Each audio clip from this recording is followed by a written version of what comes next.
Hello everyone. Psychology का topic है व्यक्तित्व। उसके बारे में परिभाषाएं कैसे याद करनी है उस टॉपिक की, और व्यक्तित्व के प्रकार कितने हैं ये पढ़ेंगे। तो सबसे पहले व्यक्तित्व है क्या, इंग्लिश में बोलते हैं इसको पर्सनैलिटी। व्यक्तित्व का अर्थ क्या है कि इसकी जो उत्पत्ति है पर्सोना शब्द से हुई है और लैटिन भाषा का है, जिसका अर्थ है मुखौटा या नकाब। अब परिभाषाएं हैं, परिभाषाएं में कुछ वर्ड पकड़ लेंगे और उस हिसाब से याद करेंगे। तो सबसे पहले सब इम्पोर्टेंट परिभाषा है ओलपोर्ट की, और लगभग एग्जाम में पूछी गई है। तो व्यक्तित्व की उन मनोदेही गुणों का गत्यात्मक संगठन है जो वातावरण के साथ अपूर्व समायोजन निर्धारित करता है। तो आलपोर्ट की जो परिभाषा है व्यक्तित्व के बारे में, तो पूरी साइकोलॉजी में एक मनोदेहिक वर्ड है ना, मनोदेहिक और गत्यात्मक दोनों साथ में आ जाए तो ओलपोर्ट का नाम याद रखना है।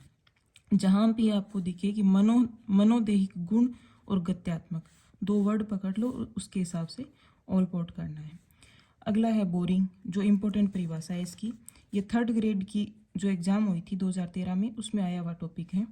तो बोरिंग का मतलब जैसे इंग्लिश का वर्ड है बोर, उस हिसाब से करते हैं जैसे। तो इसको ऐसे याद करेंगे कि वातावरण के साथ सामान्य तथा स्थायी समायोजन ही व्यक्तित्व है। यानी कोई चीज़ स्थायी हो जाती है ना, कोई चीज़ स्थायी हो जाती है तो उससे आदमी बोर हो जाता है। तो याद रख लेना कि सामान्य हो जाती है वो चीज़ें, स्थायी हो जाती है। जो स्थायी होगी वो सामान्य होगी अपने जीवन में।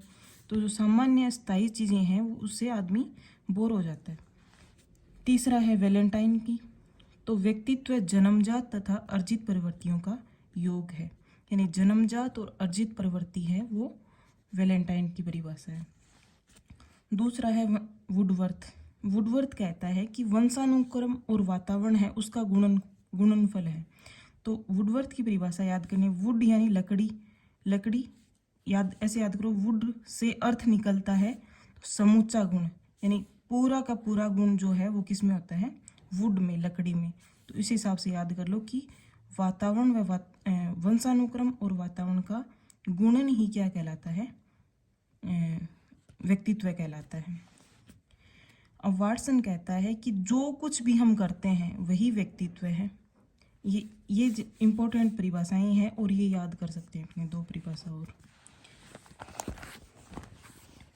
अब है कि व्यक्तित्व क्या चीज़ है, व्यक्तित्व के गुण कैसे हैं। जैसे बोलते हैं ना कि व्यक्तित्व, आदमी जो दिखता है तो उसका व्यक्तित्व कैसा है, एक झलक में ही देखते हैं कि व्यक्तित्व कैसा है। तो अच्छे व्यक्तित्व की कुछ विशेषताएं हैं, जैसे आत्म चेतना, यानी उसको अपने अंदर से ये पता रहता है कि मैं कौन हूँ, क्या कर रहा हूँ, वो अपने बारे में अच्छा बुरा जानता है, तो वो है आत्म चेतना। दूसरी है सामाजिकता, यानी समाज क्या है, समाज में उसका क्या योगदान है, वो चीज़ें जानता है, वो अच्छी व्यक्तित्व की विशेषता है। तीसरा है गत्यात्मकता, यानी वो स्थिर नहीं रहता, यानी परिस्थिति के अनुसार अपने को ढाल सकता है, तो वो है गत्यात्मकता। चौथा है उत्तम समायोजन, यानी अच्छी समायोजन शक्ति उसमें होगी। शारीरिक व मानसिक रूप से स्वस्थ होना चाहिए, वही अच्छी व्यक्तित्व की परिभाषा है। विकास की निरंतरता, यानी निरंतर उसमें विकास होता जाता है, ये वो रुकता नहीं है। संवेगीय स्थिरता, साहसी होता है, यूनिक होता है, यानी हर परिस्थिति में वो ढल सकता है, तो वो अनुपम है।